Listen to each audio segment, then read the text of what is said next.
Right, I'm sure more people will join in a few minutes, but let's kick things off. Good evening, everyone. My name is Mitesh. I am the founder at Success at School, and we're delighted to have Nabosh join us this evening for our last webinar of National Apprenticeship Week.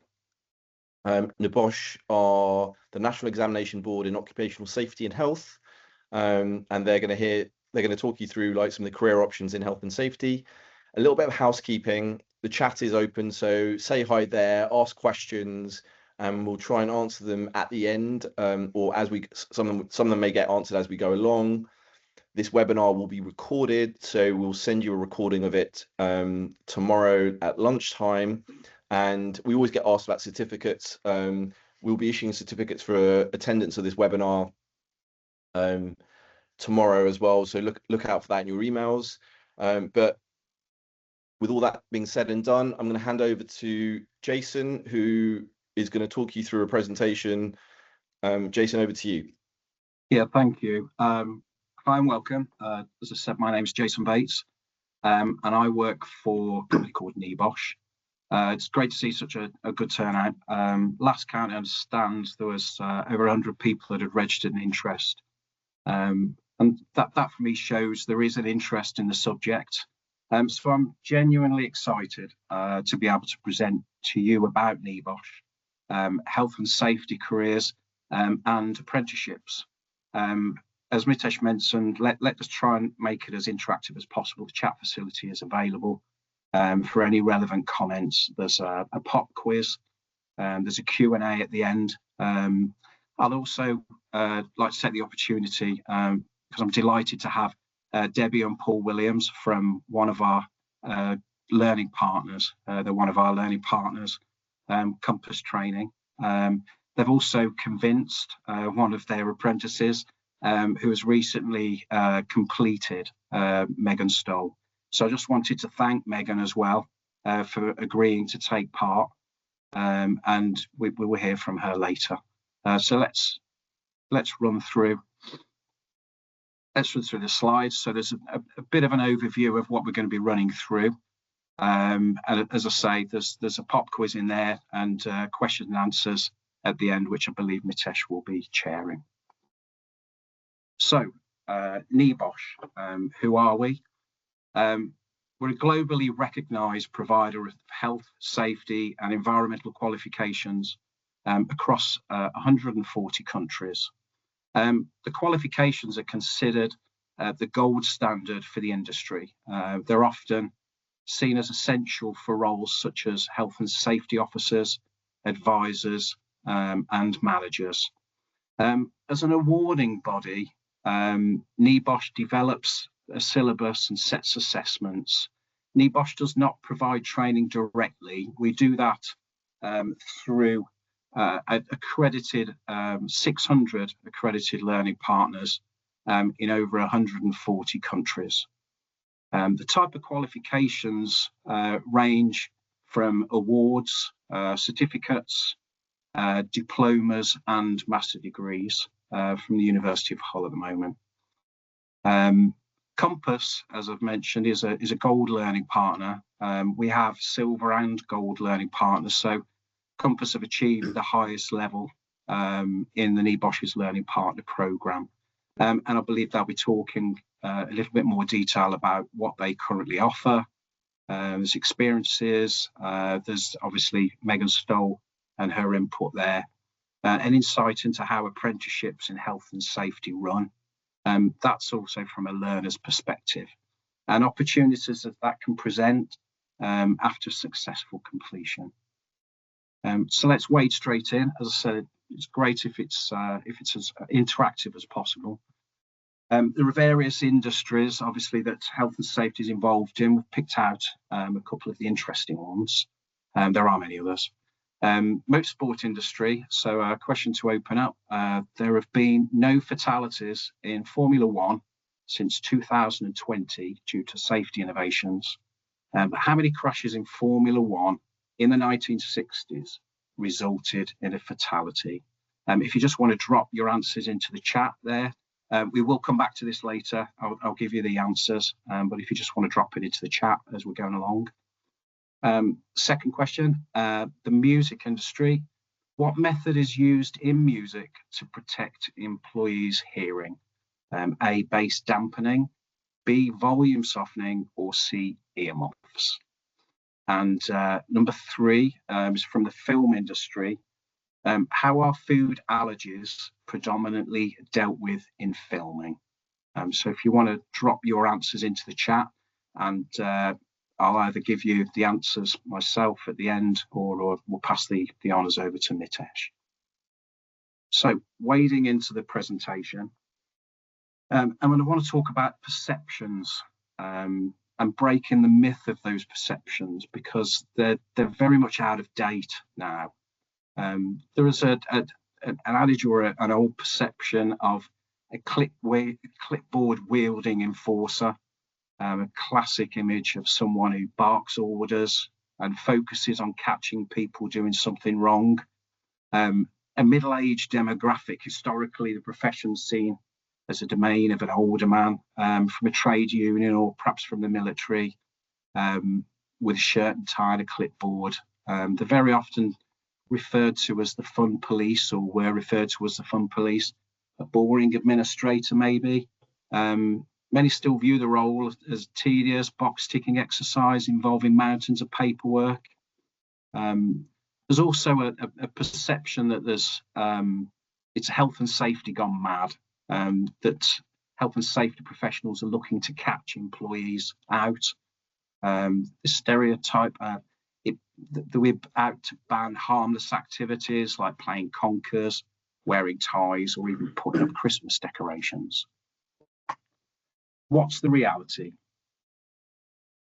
So the reality is really very different. It's nothing like that. Modern safety leadership, it's not about control. It's more about collaboration and offering leadership. Today's health and safety advisor is seen as a consultant, psychologist, and a problem solver.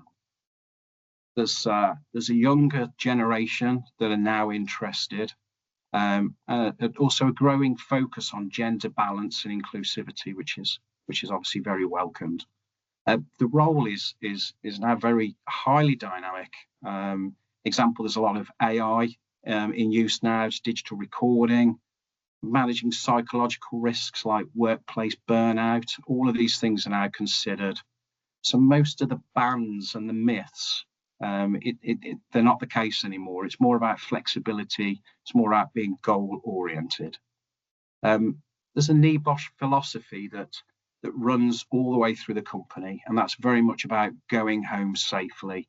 And we believe that's a fundamental right. It's not a privilege. That's a moral and social purpose. So we view our mission as a social duty to save lives and protect people. So choosing your career, and there's the career in health and safety, it offers a great deal of variety, as I've mentioned.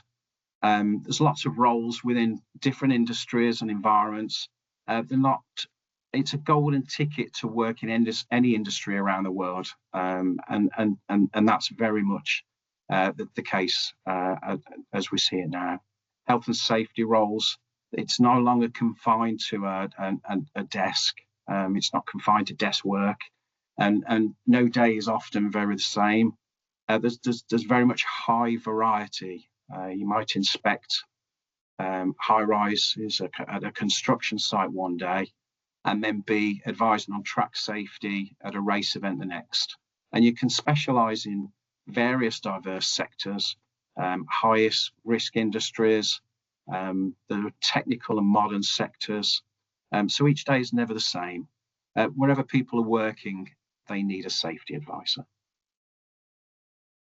So what we're all here to discuss this evening, apprenticeships.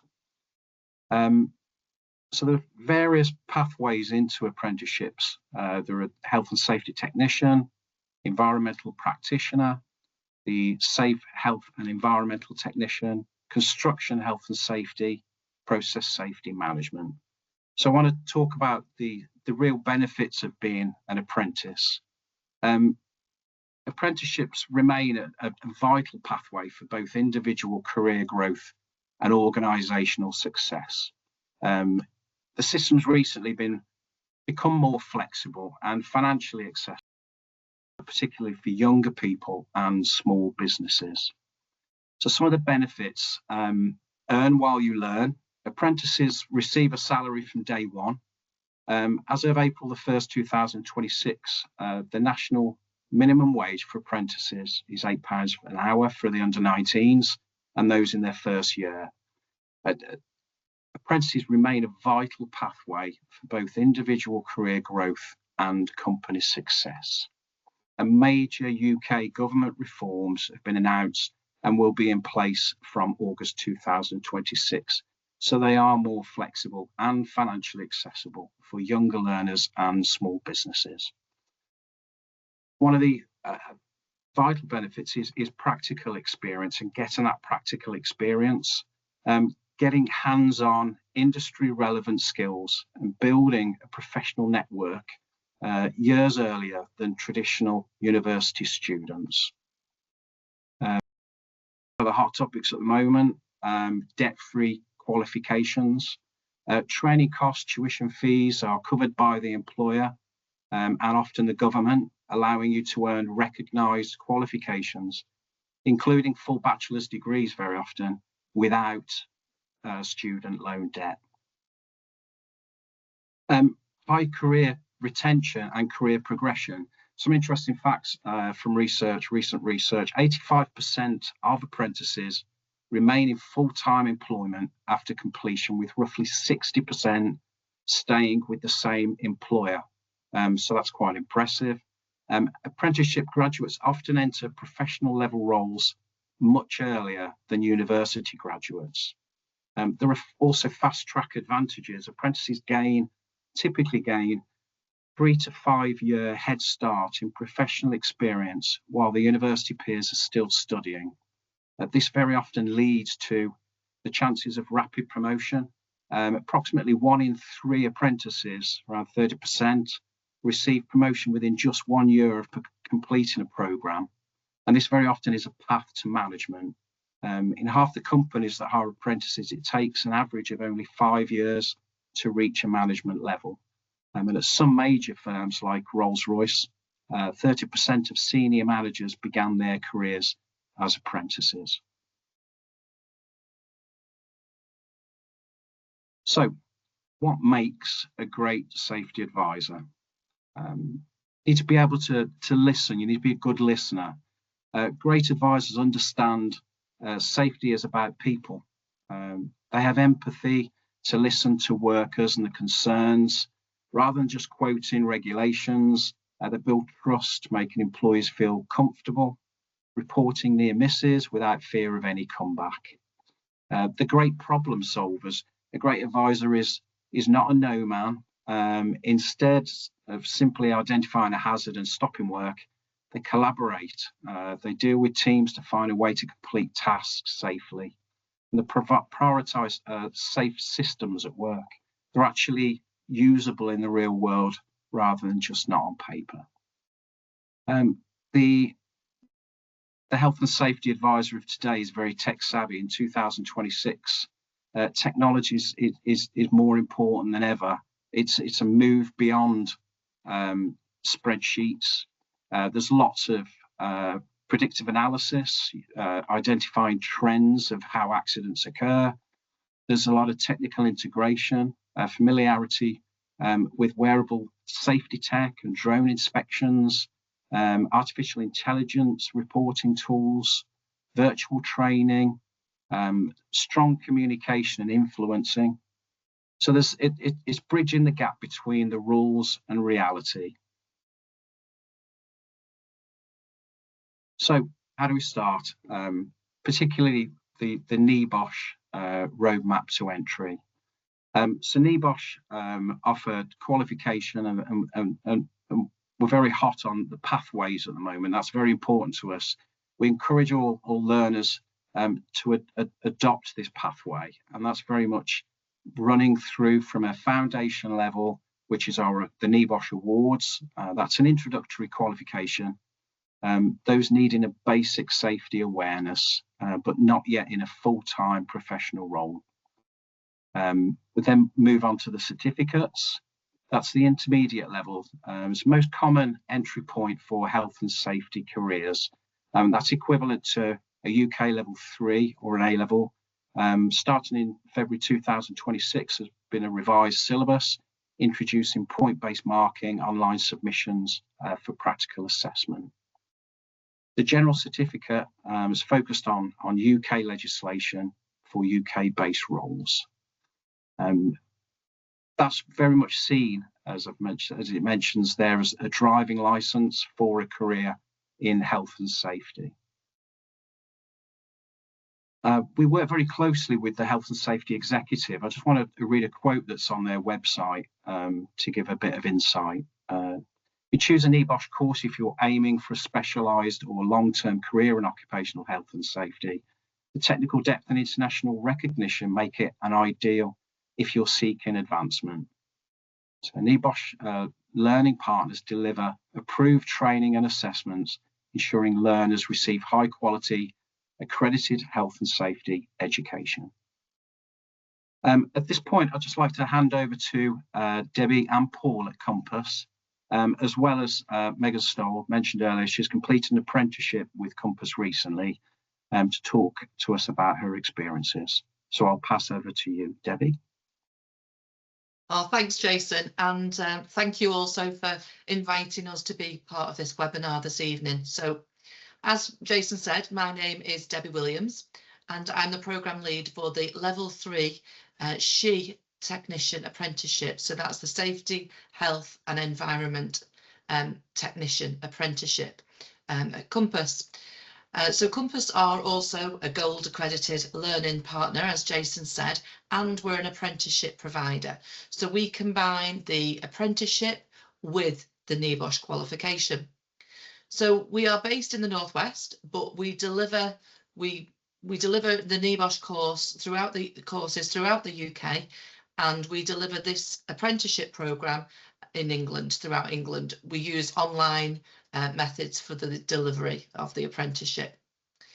So we've worked with employers and we have designed and developed this programme that meets the needs of the apprenticeship standard. And we know that one of the key things that employers ask for people who are working within health and safety is the NEBOSH General Certificate.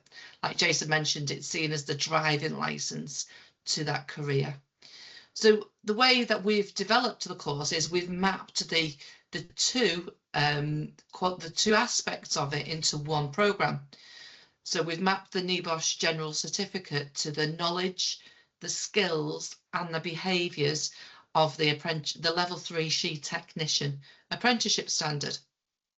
So a Level 3 apprenticeship is generally the equivalent of 2 A-levels at a pass grade, and then the NEBOSH itself is another A-level. So in effect, you're getting 3 A-levels in one programme if you choose to do the apprenticeship route, which incorporates the NEBOSH General Certificate. So I mentioned employers earlier, and the way an apprenticeship works, it's really made up of three components, as you can see there on the screen. So that you have us as the training provider, you also have the employer, and they provide the practical experience in the workplace. And then most importantly, there is you as the learner. But we all work together to make sure that you as the learner, you get the opportunities and the exposure and the practical experience to put what you're learning, to put that actually into practice within a real work environment. Can you just move on to the next slide, Jason? Thanks. So looking specifically at this Level 3 SHE Technician Apprenticeship Programme, it's 15 months long, and the way an apprenticeship works is that you spend 6 hours of the week on what we call off-the-job training. And that is made up of things like attending monthly online workshops, completing the assignments and doing some written work, maybe doing some wider reading and watching online videos, and then also completing work-based tasks that are related to the course. The rest of your time will be spent at your work placement, carrying out tasks that are related to the role and to the work and the study that you're doing. And then next slide again, please, Jason. So this is just some examples of some of the knowledge, skills and behaviours that are covered. So first of all, we have knowledge 8 there, K8. So this is talking about how people think and why they make decisions that can lead to risk. So it's touching a little bit on psychology there, really looking at why do people behave unsafely in some circumstances. And then importantly, how can we as safety practitioners, how can we influence or change that behaviour to make people make different decisions to keep them safe? And then we have S11 or skill 11, and this is looking at accidents. So looking at accidents in the workplace and carrying out investigations, really looking at what went wrong with a view to learning from that accident and then hopefully stopping that happening again. So preventing the recurrence of similar accidents. And then we have an example of one of the behaviours, B1, which is to communicate effectively in both written and spoken styles. So communication is so important to a safety practitioner's role. And it's actually one of the key skills that employers in all different sectors are looking for. So this is really embedded throughout the programme. We cover, technical language that is used within the profession, and also developing confidence in speaking to people at all different levels within an organisation, maybe delivering presentations on health and safety related topics. Next slide again, please, Jason. So these are some examples of some of the employers that we're currently working with on the delivery of apprenticeships.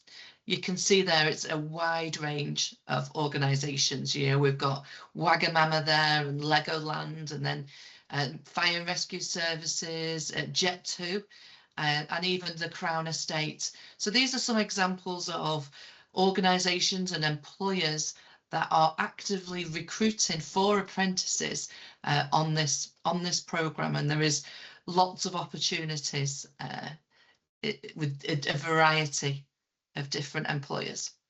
So moving on to the next slide then, please, Jason. So I'd now like to introduce you to Megan.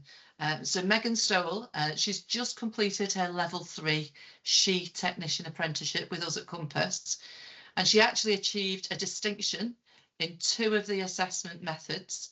So well done with that result, Megan. And she was also the winner of the most progressed apprenticeship at the Compass Celebration and Graduation Awards last year. So that's a picture there of Megan accepting that award at the University of Warwick last year. So I'm going to ask Megan a few questions now, but if you've got anything specific that you would like to ask her, just please feel free to write it in the chat, and I'm sure at the end she'll be happy to answer those questions. So first of all, Megan, how did you start working in health and safety, and what do you do now? So I started my career back in 2023, and I worked for an engineering firm in Skelmersdale. I completed my first year of my SHE apprenticeship there, and after that I then moved into a consultancy role at Keystone Safety Group, where I've now completed my second year and achieved 2 distinctions and a pass, as Debbie said. Before starting my apprenticeship, I did some work experience with a construction company in Liverpool. So I went to an exhibition in Liverpool where there was loads of different companies where you could go and talk to and kind of look at like future steps and things like that. And I spoke to one construction company and they were like, come and do 2 weeks work experience in anything that you want to do, and see if, it kind of brings anything to mind in what you may want to do in your career. So first week I did project management, absolutely hated it, wasn't for me. Didn't like it at all. It's something that my dad did as a young person.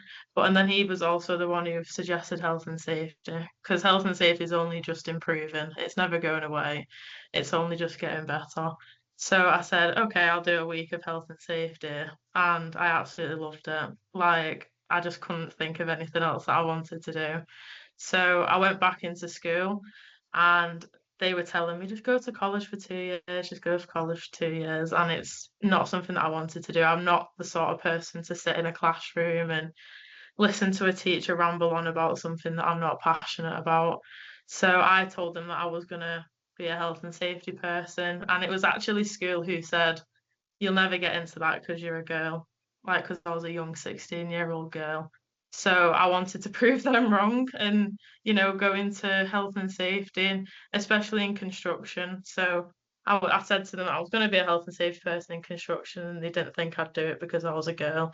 So when I actually got the opportunity to work in a construction company, I went back to school and I said, this is what I've done. And they were like, oh my God, like I didn't think you get it, blah blah. And I was like, I just wanted to prove them wrong. Um, so I thought the apprenticeship route was the right pathway for me as a person because I'm more of a hands-on kind of practical learner. And the sheer apprenticeship has opened up so many different avenues, especially working in consultancy. You kind of go into all different kind of businesses.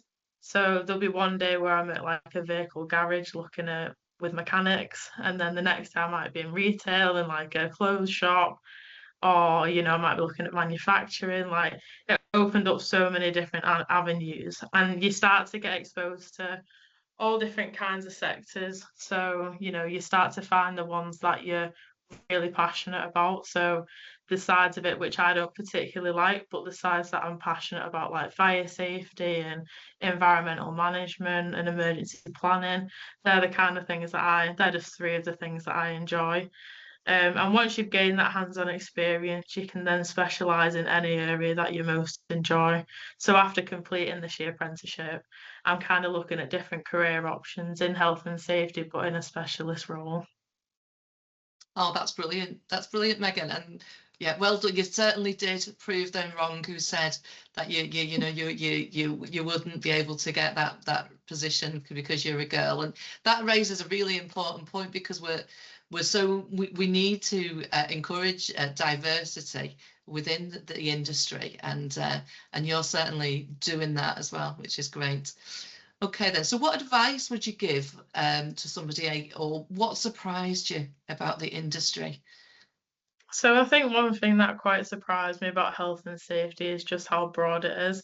Like people just think it's health and safety and it's all tick box exercises, but I think it's quite a broad career to go into. Before I started, I thought, it was mainly about rules, paperwork, and ticking boxes, but it's much more than that. Every day is different. No 2 days are the same, and no two industries are the same either. My advice would be to keep an open mind and get involved as much as you can. Never say no, always say yes to all different opportunities like this one today where I'm joining on this webinar. It was a thing of, yeah, why not? Let's go and talk to young people or families or parents about health and safety, just like my mum and dad did with me when I first wanted to get into it. And don't be afraid to ask questions. So at the very beginning, I was very, very shy. Like, didn't really want to ask questions because I was like, oh, these people have been doing welding for like 40 years. They're never going to listen to me as a young 16-year-old. But one thing that my tutor at college, Nathan, said to me, I was getting really upset and really frustrated. And he was like, Megan, at the end of the day, they're qualified and experienced in their role. They know about welding and you're the expert in health and safety. So it's like, just keep that in mind when you're talking to people, that you're the expert in it. So I definitely think keeping that open mind and keeping that confidence up about you're the expert, you're not there to, shut people down or shut places down or stop work. You're there just to make sure that they're doing it safely, even if it takes that extra 10 minutes of the working day. That's what you're there for. And building them relationships up with people, it's so important. Even just if you sat there and you just want to chat with someone, or even just making them a cup of tea and having a chat with them, you know what I mean? You're there building the relationships up. So I think that's some advice that I've taken from my two different pathways to this year apprenticeship. Good. So what didn't you expect then when joining the job? I didn't expect, to be honest, how much responsibility you're trusted with quite early on. Even as an apprentice, people value your input and involve you in real decision making. That has an effect on safety on site and in the workplace. Also, I didn't expect how much communication was involved. You're constantly speaking to different people, like I said, with the whole building relationships of from you're talking to people from site workers to managers to directors of companies, and being a young person and talking to them senior people, it can be quite daunting. But again, when you build relationships up, you're the expert in it. You're talking to them about something that, again, you're passionate about. So having them people who are listening to you helps your networking and your career in the future. And it's definitely been a massive confidence boost. Like, if you looked at me back in 2023 as a 16-year-old who's just left year 11 to now, you won't think it's the same person. And a lot of people who, clients that we go to now, they say the exact same thing to Claire, and they're like, Megan's a complete different person than I'm even a year ago, So yeah, I think there is a lot of communication, a lot of responsibility, but if it's something you're passionate about, like, go for it. Oh, thanks, Megan. And it's been an absolute joy for all of us at the team at Compass to watch you develop and see you grow and develop in that confidence. And now you are a confident health and safety professional in your own right, and you're a real credit to the health and safety industry. You're with fresh ideas, and it's great to see you being part of the sector. So on the call as well, we've also got one of our NEBOSH tutors. And so what we're going to do now is just talk to Paul and Megan as well too about the programme, and specifically thinking about the NEBOSH element of the programme. So both of you, please feel free to chip in. So what is it then about NEBOSH, do you think, that makes it so useful for new health and safety professionals? Do you want to answer, Megan, or do you want me to answer? No, go on, you can answer first. I'll jump in. Because it's just such a recognised qualification. So, I mean, it's recognised in the United Kingdom. It's also recognised internationally if you want to take that route. So it's just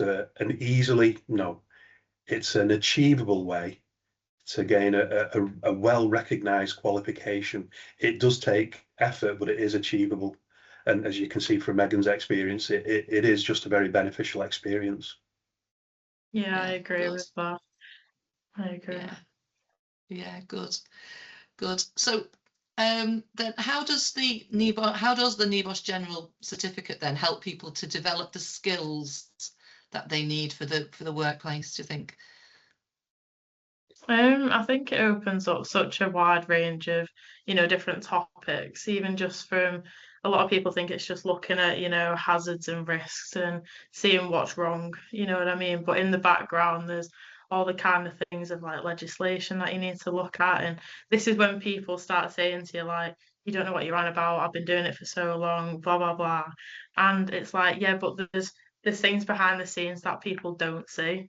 You know what I mean? So like when you are in the office and you are looking at things, it's not just trying to annoy someone. You're actually looking at how you're going to keep them safe and how you're going to stay legal. So when I did my NEBOSH for the 2 weeks that I was in college, the first week was all about the kind of the behind the scenes. And then the second week was all to do with the practical side of it. So I think NEBOSH opens that window up, especially for new people in health and safety like I was. It kind of opens up all the different areas of health and safety and all the behind the scenes of health and safety as well. Yeah, it's totally true, because when you're teaching in a class and you build a relationship with your learners and they say to you, oh, what we covered in class the other day, I've actually had to deal with that in the workplace. And then when we're doing like closing interviews after people have sat an exam, and for certain exams, one of the questions is, can you apply this in your workplace? And they're like, oh, I had to deal with something just this week that dealt with exactly what I had to do for my exam. So it's a very practical application of a qualification. It's not just theoretical. There is real life like Megan says, there's real life application to it, and you can build on that knowledge and progress through and come up with workable solutions in workplaces where there is an issue that needs to be resolved, and it's not just, well, the legislation says this, you can't do it. It's coming up with a workable solution that's in line with best health and safety practice.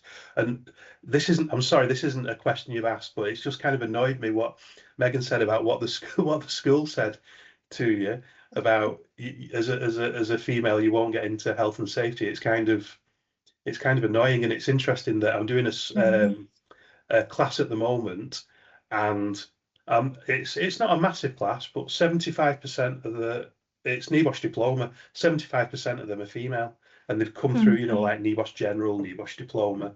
So it's a good industry to be in for anybody. There's no barriers really. We can all just work to improve the workplace. And like Jason was saying, there are issues with fatalities in different working environments, but for people like me at this age, and maybe 20-30 years ago, some of the things we used to do, and you get people like me that can't hear you properly, their elbows are sore, their knees are sore. So it's also, we can help people continue to live, but we can help them have quality of life later on as well, because we're protecting them. We're actually protecting them. So it's kind of a nice thing to do, really. And it's a good, and the NEBOSH course is a very, very good way and incorporating it into the apprenticeship, it's just a good way to achieve that. Yeah. And I say to people from like my own personal experience that, because I've not always worked in health and safety, I wanted to get into health and safety, and the first step for many people, as it is for many people, is to do the NEBOSH General Certificate. So which is what I did. And probably about, goodness knows, maybe like 15-20 years ago. And I say to people that doing that 2-week course, it completely opened my eyes, but it actually changed my life. And it did. And doing that course and achieving my NEBOSH General Certificate, it completely changed my life, changed my direction of my career, and opened up so many different opportunities. So it's a great course to do. So have you got any advice then, either Paul or Megan, for anyone looking to get into the health and safety sector? Where's a good place to start? I think obviously, like I said before, as I gave some advice before about just getting into health and safety in general.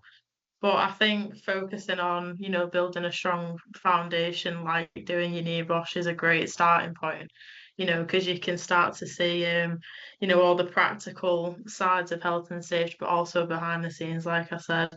And you can talk to, experienced people in the profession and join industry groups and all that kind of stuff. And when I was doing the 2 weeks myself, I was in a room full of like 40, 50-year-olds who were only just going for their general certificate, and I was 16, you know what I mean? So going into that was like daunting for me as like a young person, but talking to them about all their different sectors, and their jobs and what career path they're kind of taking off now, it's great. So I think definitely building that strong foundation of doing the 2 weeks, getting your NEBOSH, and then you can kind of go down any avenue that you want to. Oh, thanks, Megan. Thanks. Yeah, thank you to both of you. And now I think it's time for me to hand back to Jason, if that's okay. Thanks, Debbie. And thanks, Debbie and Paul, for that. And can I just say, I think Meg would be an absolute credit to the health and safety industry. I think she spoke really confidently. She gave fantastic insight. So thanks very much, Megan. That was really interesting. I just want to move on really to the salary and the career as in health and safety and what it can offer. Very often, health and safety, a career in health and safety is seen as recession proof. That's very much because safety isn't optional. It's the law. It's a statutory requirement. Companies can't legally operate without safety management. There's demand for roles regardless of how the economy is performing. In the UK, entry roles start at around £30,000. And getting qualified, it's a great first step. It's a great kind of entry level salary of £30,000. There's a skills gap. A significant portion of the senior health and safety workforce, unfortunately, are reaching retirement age, and that's creating a vacuum at management level. So there is very much a demand at the moment for newly qualified entrants into the health and safety profession. At 5 or 10 years, a senior consultant can expect to earn between £55,000 and £80,000. So the health and safety, taking that as a career, it really shows progression. You know, that's a considerable increase after 5 or 10 years, and from there, you know, various positions, directorships or director of safety, working through a global firm. As Debbie and Paul mentioned, it is a driving license, seen as a driving license in health and safety, taking that NEBOSH route, and it does allow entry, and it does give interest from global firms, and obviously your sky's the limit for salary from there. So there's lots of different industry opportunities. I've picked out a few that might be of interest and pique the interest, and some that you may not automatically consider would involve health and safety. As we said, it's very much a prerequisite. It's mandatory. Motorsport, health and safety professionals can be working in a factory setting, and the next day they can be working on a racetrack. That's ensuring compliance with safety standards and setting benchmarks. So a health and safety lead, for example, that I've indicated there, they can work with Formula One teams, McLaren team, for example. You can be developing and enforcing safety policies with McLaren at their factory base, and then very often they'll expect you to travel with the team. In the fashion industry, health and safety in the fashion industry, it's evolved over the years. It's far beyond just inspections of factory floor. It's now a global supply chain. There's global supply chain ethics. It's about high-end retail experiences, big line introductions. So it's a very important part of health and safety. I'm set with the film industry. It's about managing complex situations on site as a health and safety advisor. You may be an action and stunt safety coordinator. There's roles for those available at the moment, and working alongside stunt coordinators to assess high-speed chases or risk assess pyrotechnics, wireworks. So being on the front line of blockbuster filmmaking, for example, and ensuring that those shots are made without injury.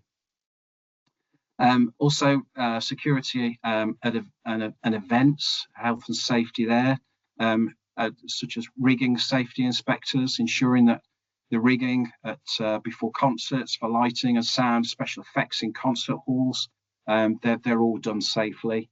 And venue health, making sure that you provide the necessary support for people working at these events to identify potential risks. So I just want to really outline the industry opportunities. I know I've gone into some detail of some of the sectors there, but just the opportunities that can arise from apprenticeships leading on to through NEBOSH qualifications and leading on to interesting career choices. So we have someone that's passed a general certificate, NEBOSH International General Certificate. So without my NEBOSH International General Certificate, I would not have made it onto the shortlist for my first job with Refrigeration Industries and Storage Company in Kuwait.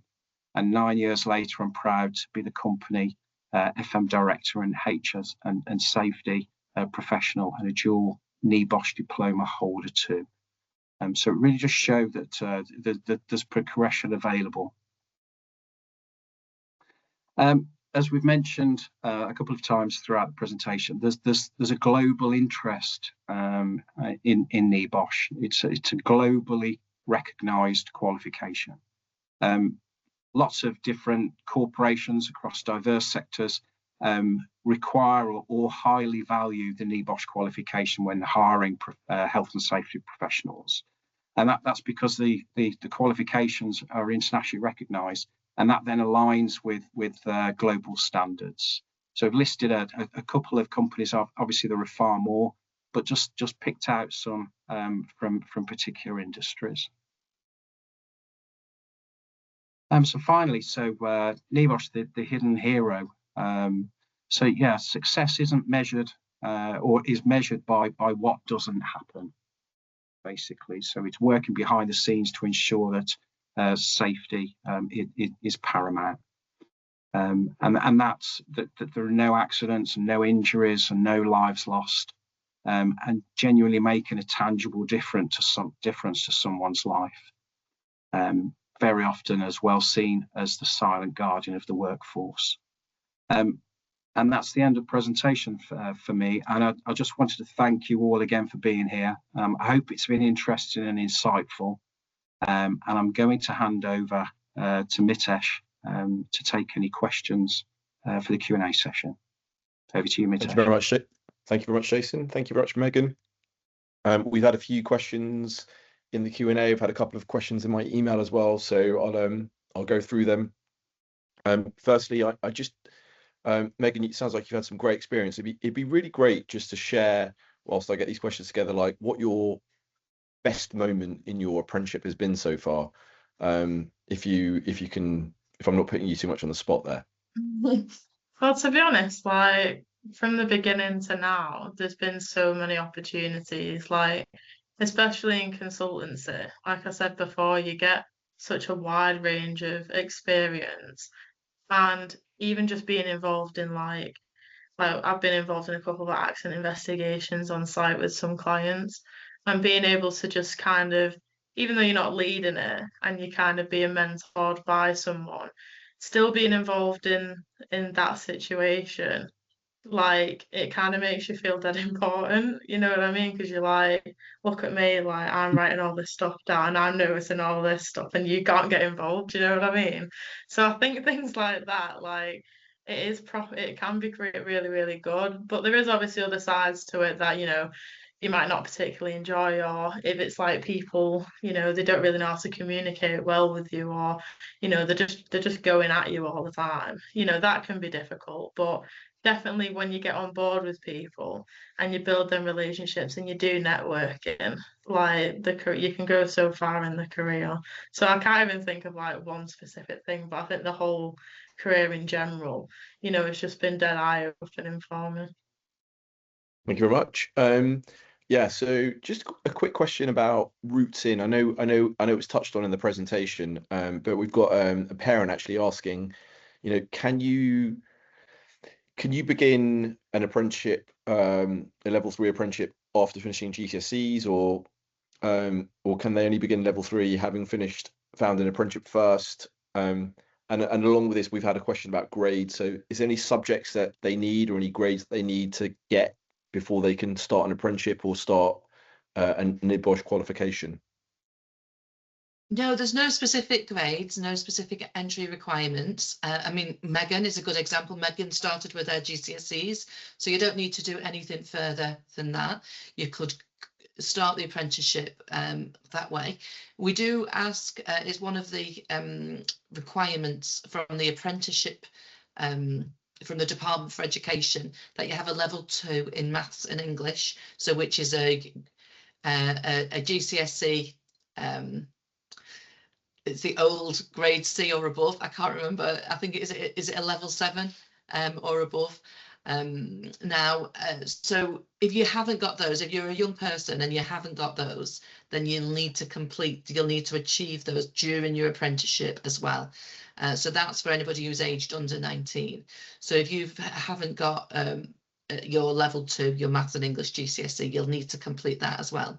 But good subjects is maths and English, obviously, and then any science related topics is always useful as well.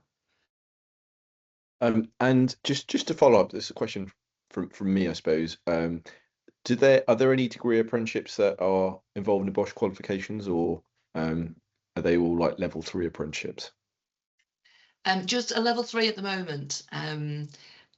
We did used to offer a level 7, but obviously with the changes in the apprenticeship funding now, that qualification is no longer being delivered.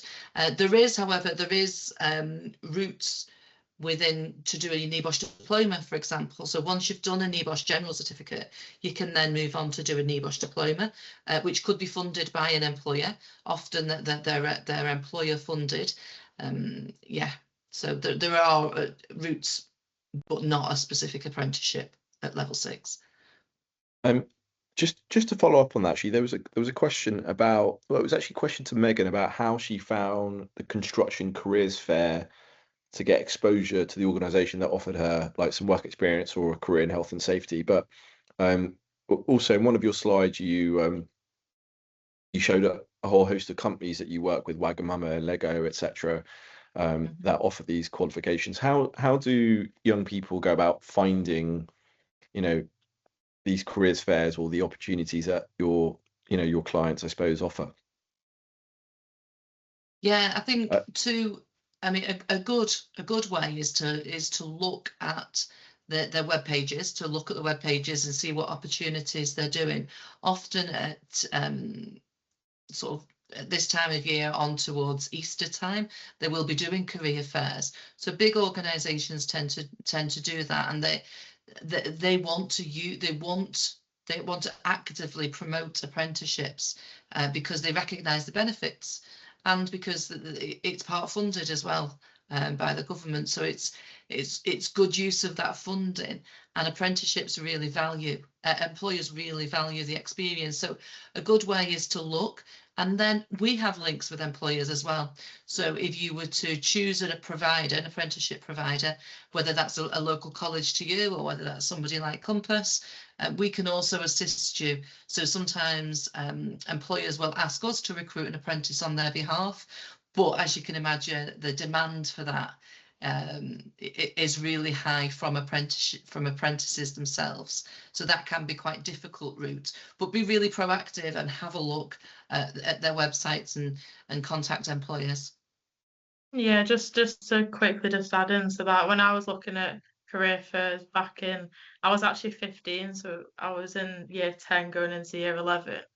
I went onto a website called the UK Careers Fair, and they basically have loads of different careers fairs through the whole of the UK, so from Scotland all the way down to like Cornwall and stuff like that. So you just find where your area is, and they have them like dotted everywhere. You literally just have to book like a ticket, and then you can go and there'll be a career fair wherever the location is. So that's where I found the one in Liverpool, but they do them in Manchester as well, for the Northwest anyway.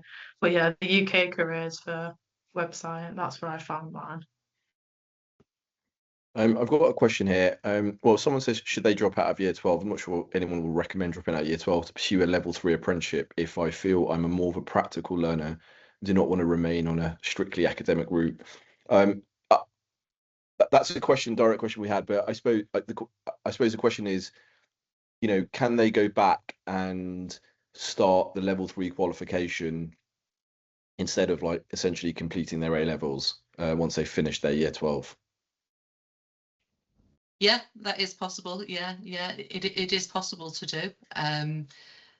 Yeah, I mean, I don't know the individual circumstances, so it's hard to comment specifically, but yeah, it is possible to do that. Yeah. And do you get many applications from people that have finished year 13 as well to join the sort of level 3 program, not just those who are year 11 finishing it? Yeah, definitely. We have people who have completed a degree, people who've gone to university and done a degree and then come and do a level 3 she technician apprenticeship as well, because that's how employers want to get there, that they want to get new people into the industry.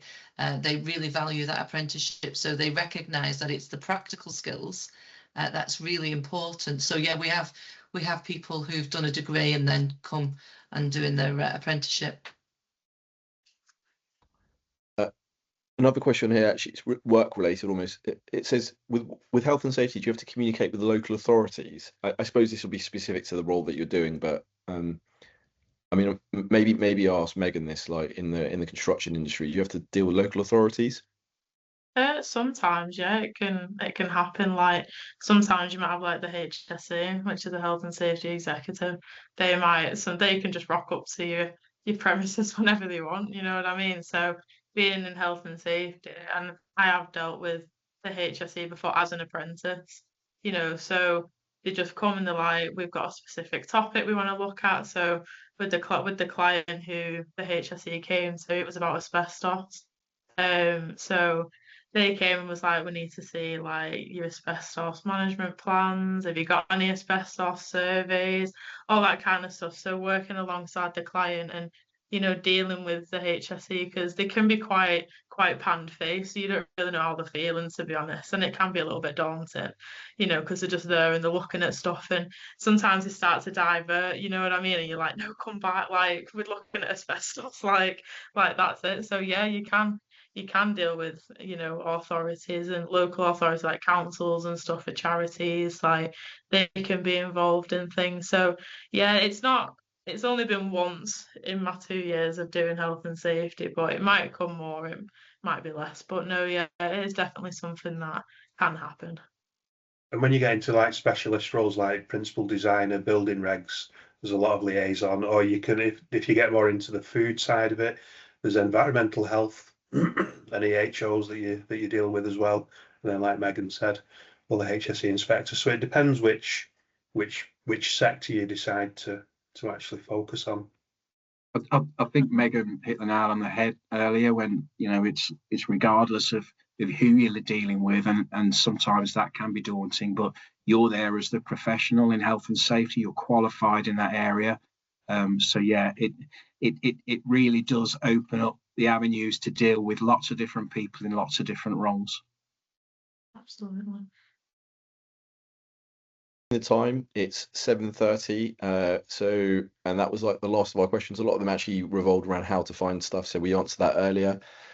Just want to say thank you to the NABOSH and Compass team for presenting tonight. It was really, really interesting. I didn't realize that actually there was as many careers you could get into with health and safety, and hopefully everyone else on the webinar does. Thank you everyone for attending and listening tonight and taking up your Thursday evening. There'll be a recording and your certificates will go out tomorrow. Thank you, everyone. Thank you. Thank you.